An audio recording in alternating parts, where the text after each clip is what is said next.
사사기 19장 22절에서 30절 말씀 교독합니다. 오늘 말씀은 레위인이 기브온에서 첩을 잃고 너무나 억울한 마음을 표현하는 것을 내용으로 하고 있습니다. 마을 불량배들이 집을 에워싸고 주인을 협박하고 있습니다. 22절 말씀부터 보면요, 그 마을의 불량배들이 노인의 집을 에워싸고 협박합니다. 그 남자를 내놓으라는 것입니다. 왜 남자를 내놓으라고 남자들이 이 아우성을 합니까? 이 동성애입니다. 동성애가 이미 그 시대에도 있었음을 알 수 있습니다. 인간이 사는 역사 속에 동성애는 쭉 이어왔습니다. 주인은 이들의 요구를 악행이다, 망령된 일이다, 이렇게 이야기를 하면서 나무랍니다. 그러지 말라고 합니다. 그러나 불량배들은 아랑곳 않고 계속해서 협박을 합니다.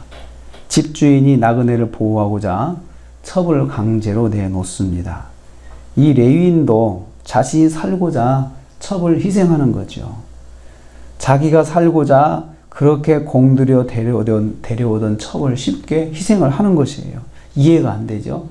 그렇게 며칠씩 머물면서 그 여자의 집 찾아가가지고 공들여서 이제 집으로 가자 하고 데리고 와놓고는 자기가 위험에 처하니까 그 여자를 슬쩍 내놓고 자기는 살려고 하는 것입니다.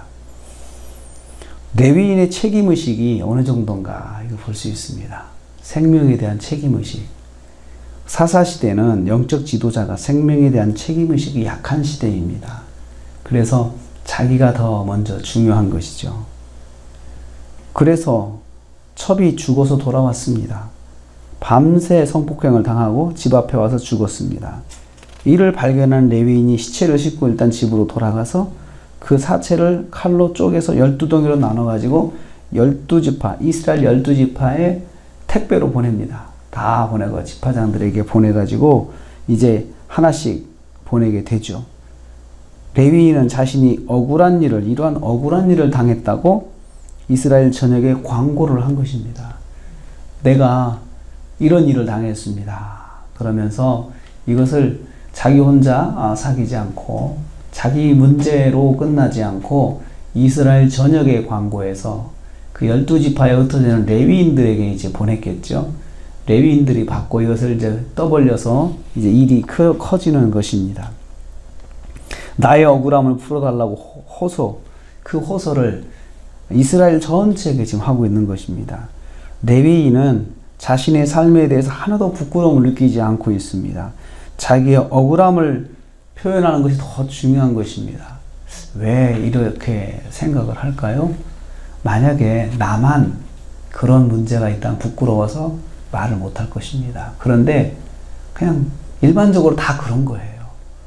다른 지파의 레위인도 비슷하고 또 이스라엘 전체가 다 비슷하게 사니까 상식적으로 그냥 다 동의를 해주니까 이게 부끄럽지 않은 거예요.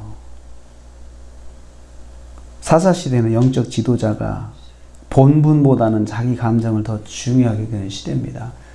이것은 하나님의 말씀에 비춰서 이것은 내가 그러면 안 되지 이렇게 생각하지 않고 내가 지금 화가 나 있고 내가 지금 억울하고 이 감정이 더 중요한 거예요.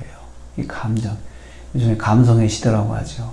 근데 이것을 잘 표현하는 거, 막 표현하는 거 부끄럽지 않은 것이다. 이렇게 하는 것도요, 이것도 어느 단계가 지나가면 죄가 돼요. 말씀에 의해서 내 감정도 통제가 돼야 되고, 내 감정도 절제가 돼야 되거든요. 그런데 사사시대는 이 영적 지도자가 내가 너무나 억울해. 내가 너무나 억울해. 근데 그 억울한 내용이 말씀에 비춰볼 때 이거 하나님의 큰 죄야. 근데 이 죄를, 이것이 하나님의 큰 죄라는 것은 그렇게 중요하지가 않은 거예요. 그래서 영적 지도자, 영적 감각이 떨어지는 겁니다. 그래서 이것을 만방의 광고를 하게 된 거예요. 이 말씀은 사사시대에 보편화된 영적 지도자의 의식을 보여주고 있습니다. 이 소포를 받은 이스라엘 백성들의 반응을 보면요, 처음에는 깜짝 놀라죠. 그리고 이게 뭔 일이냐 하면서 우리가 좀 생각을 좀 해봐야 되겠다. 왜 이런 소포가 왔을까라고 하면서 발신이 레위인이고 또 이 소포의 내용이 신체 토막이니까 깜짝 놀라는 거죠. 그래서 좀 생각을 해보자. 이런 일은 오늘까지 이스라엘 일어나지도 않았고 본 일도 없다. 본 일도 없고 듣지도 못한 일이 지금 일어났으니 이거 한번 우리가 상의한 후에 말을 하자라고 이제 이스라엘 전체가 회집이 되는 것입니다. 영적 지도자가 자신들이 부끄러운 줄 모르고 첩에게 일어난 일을 전국에 광고해도 괜찮은 거예요. 전국에 광고해도. 이런 것은 영적 지도자 일반적으로 다 첩을 데리고 있었고, 그리고 또 그렇게 사는 것은 백성들도 마찬가지고, 그래서 서로가 그냥 이해를 해주는 거죠. 일반화되어 있는 것입니다. 일반적으로 사람들이 다 하는 행동이고 영적 지도자에게도 일반화되어 있기 때문에 영적 지도자가 그 감정을 표출해도 된다고 생각하는 거죠. 이것은 영적 지도자의 본분 이탈이 일반화되었다는 거죠. 본분 이탈. 영적 지도자로서 하나의 말씀대로 살면서 말씀대로 본을 보여주고 하는 그러한 자기의 본분, 이것이 이탈되고 있는 것을 말하고 있습니다. 사사시대이지만 영적 지도자들이 첩을 두는 것이 놀랍지 않은 시대입니다. 놀랍지 않은 거예요. 그리고 사사시대는 영적 지도자가 첩의 문제를 광고해도 부끄럽지가 않은 거예요. 부끄럽지 않은 거예요. 우리가 앞에서 묵상한 것처럼 첩의 문제로 자기 그 영지를 이탈해도 괜찮은 거예요. 사람들이 다 이해를 해줘요. 빨리 돌아가야 시대가 살고 민족이 삽니다. 빨리 돌아가야. 이때 이 사건을 통해서 이스라엘이 회개하면서 빨리 돌아갔다면 어땠을까라는 생각이 듭니다.